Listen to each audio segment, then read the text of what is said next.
A startup has been operating for 2 years. It has a charismatic founder with a Stanford degree. Revenue has grown 40% year over year. It has received $12 million in Series A funding. 3 industry analysts have called it one to watch. Will this company be worth more than $100 million in 5 years? Rate your confidence. 0%. You have a number. You may not have said it aloud, but it formed. A percentage. A feeling of how sure you are. It may have been 70%. It may have been 40%. It may have been higher. Now consider this.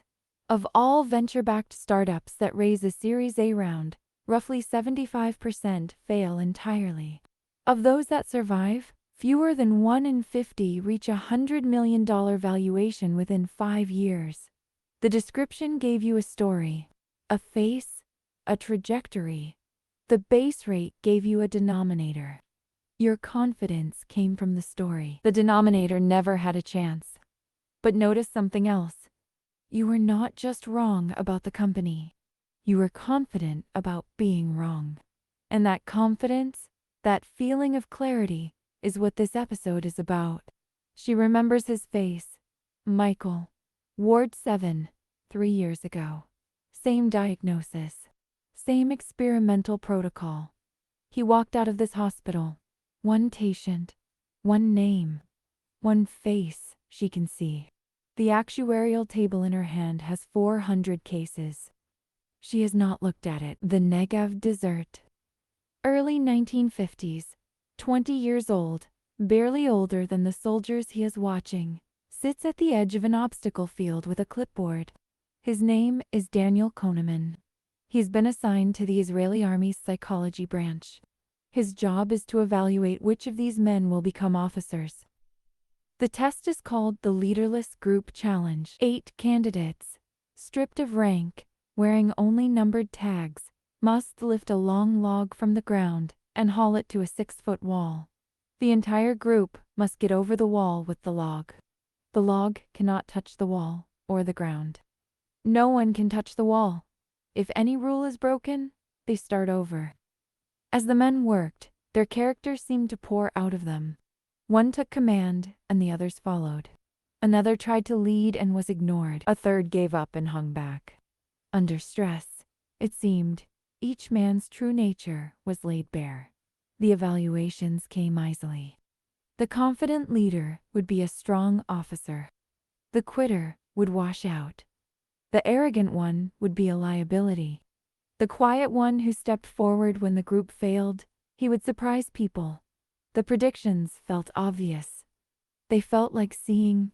Every few months, the Army provided feedback. The cadets they had evaluated were now at officer training. The commanders who watched them daily sent back their assessments. The story was always the same. The predictions were nearly useless. Not zero, but close. Their confident assessments of who would lead and who would fail bore almost no relationship to what actually happened. The soldier who dominated the obstacle field might have folded under live fire. The quiet one might have been the first to act when it mattered. They knew this. They were told this. They accepted it as a statistical fact, and the next morning, a new batch of candidates arrived. They went to the obstacle field. They lifted the log, and within minutes, the evaluators saw each man's true nature, as clearly and as certainly as before. Nothing changed. Not the method. Not the confidence. Not the feeling of seeing directly into a person's character. The statistical evidence of their failure had no effect on how they experienced the next evaluation. Kahneman later compared it to a visual illusion. You know the 2 lines are the same length. You can prove it, but you still see one as longer. He called it the illusion of validity. And he later wrote, "I had discovered my first cognitive illusion. Here is the mechanism. Confidence does not come from evidence. It comes from coherence. When the information available to you, however distorted, can be assembled into a clean story, the result feels certain." The soldiers produced a coherent scene. One man led. Another followed. The story wrote itself. And because the story was vivid and consistent, the evaluators felt sure. Not because the evidence was strong, because it was clean. And there is a paradox inside this. It is easier to build a coherent story when you know less. Fewer pieces. Fewer contradictions. Less noise to explain away. Kahneman wrote, "You build the best possible story from the information available to you. And if it is a good story, you believe it." The acronym he used, "With you see is all there is," describes a system that never asks what it is missing. It works with what it has. And when what it has fits together, it calls the result knowledge. This is the confidence machine. It does not measure how much you know. It measures how well your story holds together. Before Nixon visited China in 1972, a young psychologist named Baruch Fiskoff asked people to predict the outcomes. Would Mao agree to meet with Nixon? Would the United States grant diplomatic recognition? Would a meaningful agreement emerge with the Soviet Union? People assigned probabilities to 15 possible outcomes. After Nixon returned, Fiskoff asked the same people to remember the probabilities they had assigned. For events that had occurred, people remembered assigning higher probabilities than they actually had. For events that had not occurred, they remembered being more skeptical. They did not lie. They simply could not retrieve their old beliefs. The new information, what actually happened, had overwritten the record. Their memory of their own uncertainty had been revised by the outcome. Fiskoff called it hindsight bias. The Inut, a long effect, and its deepest consequence is not that people take credit they do not deserve. It is that the world appears more knowable than it is. If you always knew what was going to happen, then surely the future must be predictable, and anyone who failed to predict it must have been negligent or blind. Hindsight corrupts the evaluation of decisions. Consider the city of Duluth, Minnesota. Officials had to decide whether to hire a full-time bridge monitor to watch for debris that might block water flow.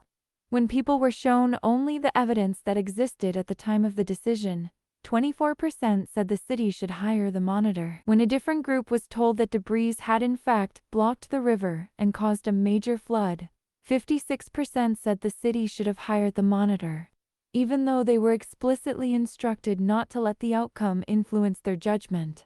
The outcome rewrites the decision. A reasonable gamble that fails becomes reckless. A lucky bet that succeeds becomes visionary. This is outcome bias, and it means that the quality of a decision is almost never judged on its own terms. Consider a company. 2 graduate students. A search algorithm. A series of good decisions. A few years later, one of the most valuable enterprises on Earth. The story sounds inevitable. But there was a moment, early on, when the founders were willing to sell the entire company for less than $1 million. The buyer said no. The price was too high. Nassim Taleb called this the narrative fallacy, the way stories of the past become smooth, causal, and clean in retrospect. Good stories are simple. They assign large roles to talent and intention. They treat luck as a footnote. Mentioning one lucky break, the failed sale, actually makes the illusion worse. It makes it easier to underestimate the hundreds of other moments where luck could have ended the story entirely. Jim Collins's Built to Last compared 18 pairs of companies, successful versus less successful. The book became a management Bible, but the gap between the two groups shrank to almost nothing in the years after the study period ended. Fortune magazine's most admired companies did worse. Over 20 years, the worst-rated firms earned higher stock returns than the most admired. The correlation between CEO quality and firm performance is roughly 0.30. That means the stronger CEO leads the more successful firm only about 60% of the time, a 10 percentage point improvement over a coin flip. Barely enough to notice, not enough for hero worship. But the stories written about those CEOs do not sound like coin flips. The same executive is called flexible and decisive when things go well, and rigid and confused when they do not. Both descriptions feel right at the time. Both are produced by the halo effect, working backward from the outcome to explain the person. The world is noisier than the stories we tell about it, and the stories we tell about it are the ones the confidence machine prefers. In 1954, a psychologist named Paul Meehl published what he later called My Disturbing Little Book. He reviewed 20 studies. In each, trained professionals, counselors, clinicians, parole officers made predictions using interviews, personal impressions, and years of experience. Their predictions were then compared to a simple formula. A formula using only a few variables. No interviews, no impressions, no judgment. In 11 of 14 comparisons, the formula won, not a different expert, not a smarter clinician. A formula, an equation on a page. Since Meehl, roughly 200 studies have replicated the pattern. About 60% find the algorithm significantly more accurate. The rest are ties, and ties favor the algorithm because it costs almost nothing. No convincing exception has been documented. The economist Orley Ashenfelter wanted to predict the future prices of Bordeaux wines from information available the year the grapes were picked. He used 3 variables: average summer temperature, harvest rainfall, and total winter rainfall. His formula predicted prices with a correlation above 0.90. Wine experts who could taste the grapes, walk the vineyards, and draw on decades of professional knowledge did worse than the formula. The response from the wine world was not gratitude. One enophile called the findings ludicrous and absurd. Another said it was like judging movies without actually seeing them. They were not angry at the formula, they were angry at what the formula implied about them. There are 2 reasons algorithms beat experts. The first is that experts try to be clever. They think outside the box. They weigh complex combinations of factors. Complexity reduces validity. Simple combinations work better. The second reason is more damaging. Humans are inconsistent. Experienced radiologists who evaluate the same chest X-ray on 2 separate occasions contradict themselves 20% of the time. The same X-ray, the same radiologist. Different answer. Unreliable judgments cannot be valid predictors of anything. The noise inside the judge is louder than the signal in the evidence. In 1953, an anesthesiologist named Virginia Apgar was asked over breakfast how one might systematically assess a newborn infant. She jotted down 5 variables on a napkin: heart rate, respiration, reflex, muscle tone, color. Each scored 0 to 2. 1 minute after birth. Before the Apgar score, physicians used their clinical judgment. Different practitioners focused on different cues. Some watched for breathing, others listened for crying. Without a standard, danger signs were missed. Infants died. The Apgar score is a formula. 5 variables, 3 levels, a 10-point scale. It is credited with saving hundreds of thousands of lives. It worked not because physicians were incompetent. It worked because a checklist is consistent and a human is not. In 1955, Kahneman, then a 21-year-old lieutenant, was ordered to redesign the Israeli army's interview system. He had read Meehl's book. He believed it. He designed structured interviews with 6 traits: responsibility, sociability, masculine pride, and 3 others, each scored independently on a 5-point scale. Factual questions only. No global impressions. No intuitive leaps. The interviewers nearly mutinied. One complained, "You are turning us into robots." Kahneman compromised. He said, "Carry out the interview exactly as instructed. And when you are done, close your eyes. Try to imagine this person as a soldier, and give them one final score." The results came back months later. The formula, the sum of the 6 trait scores, worked. It was a substantial improvement over the old system. But the surprise was the other score. The close your eyes score. The intuitive judgment. It performed just as well as the formula. But only, and this is the point, after the disciplined collection of objective data. The intuition added value only when it followed structure. When it came first, when it was all there was, it was noise. 45 years later, after the Nobel Prize, Kahneman visited the base. The officer in charge described their current interview practices. They had not changed much. She came to the end of her description and added, "And then we tell them, close your eyes." Gary Klein studies experts who get things right. His firefighters sense when a floor is about to collapse. His nurses feel when an infant's condition is about to deteriorate. His chess masters see the winning move before they can explain why. Kahneman studies experts who get things wrong. His clinicians predict confidently and inaccurately. His stock pickers mistake dice rolls for skill. His evaluators see true character on an obstacle field and learn nothing from their failures. They should have been enemies. Instead, they spent 7 years writing a single paper. Its title tells you everything. Conditions for Intuitive Expertise. A failure to disagree. These are the two conditions for valid intuition. Both must be met. First, an environment that is sufficiently regular to be predictable. Second, an opportunity to learn these regularities through prolonged practice. Chess meets them. The board is regular. Patterns recur. A master has seen 10,000 configurations. The feedback is immediate. You win or you lose. Intuition, in chess, is recognition. Nothing more, nothing less. Fires fighting meets them. Fires behave according to physics.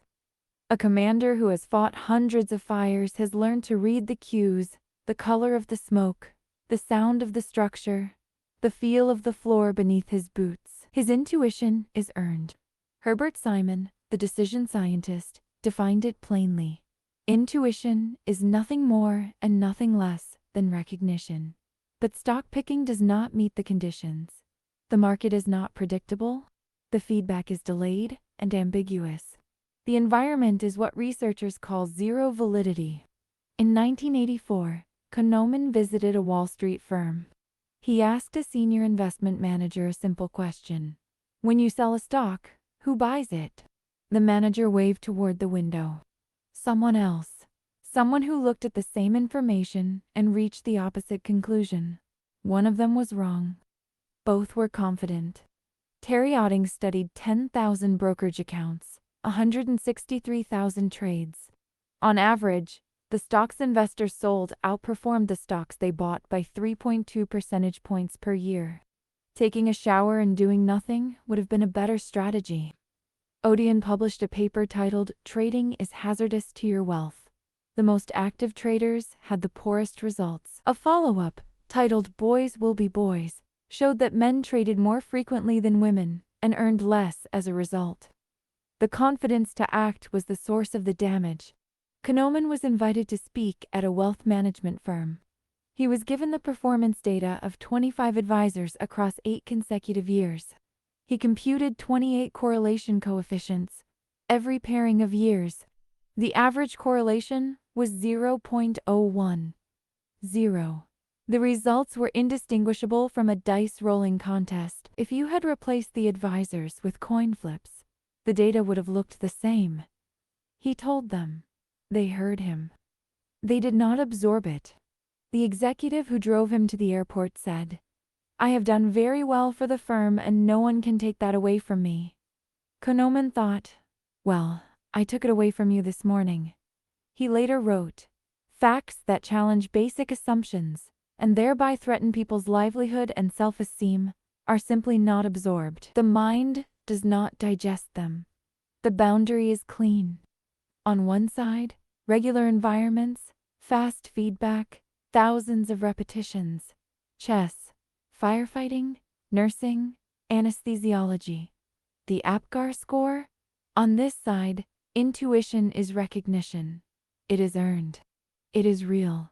On the other side, irregular environments, slow or absent feedback, noise disguised as signal, stock picking, long-term political forecasting. The evaluation of business leaders. On this side, intuition is a feeling that has the shape of knowledge but none of its substance. Tetlock studied 284 experts who made their living commenting on political and economic trends. He collected more than 80,000 predictions. They performed worse than dart-throwing monkeys distributing their choices evenly across 3 options. The experts with one big theory, the hedgehogs, did worst. The ones with complex, self-doubting frameworks, the foxes, did slightly better, but still poorly. And here is the finding that Kahneman and Klein agreed on, the sentence they both signed. The confidence that people have in their intuitions is not a reliable guide to their validity. Confidence tells you the story is coherent. It does not tell you the story is true. A physician in the early 20th century developed uncanny intuitions about which patients would develop typhoid. He tested his hunches by palpating their tongues, without washing his hands between patients. His predictions were accurate, not because he had genuine skill, because he was causing the disease. His confidence was absolute. His environment was wicked. Return to the prediction you made at the beginning of this episode. You rated your confidence. You produced a number. And that number came not from the base rate, which you may not have known, but from the story. A Stanford founder. 40% growth. Analysts who used the right words. The story was coherent, and coherence felt like knowledge. But notice what you did not do. You did not ask how many startups that looked exactly like this one failed anyway. You did not consult the denominator. You built a story forward, from the description to the outcome, and called it a prediction. That is not prediction, that is planning. You wrote a future from the inside, and it felt true because the narrative held together. Return to the hospital. She is confident. Her environment was not regular. Her feedback was not fast. She failed both conditions for valid intuition. But that is not the deepest problem. The deepest problem is this. She has already written the story of what happens next. 6 weeks of treatment, 2 weeks of stabilization, gradual improvement, discharge. She can see the patient walking out. She can see the family in the hallway. She has written the ending before the first chapter has begun. She did not include the complications. She did not include the delays. She did not include the possibility that the treatment fails entirely, even though, statistically, that is the most likely outcome. Because the plan is not a forecast. It is a story. And stories, the kind the confidence machine writes, have endings that feel inevitable before they happen. She trusted her estimate. But every estimate is a plan. And every plan is a story told from the inside, where the view is clean, the obstacles are small, and the ending is the one you want. Think of the last thing you planned. A project, a renovation, a deadline you set for yourself. How long did you say it would take? How long did it actually take?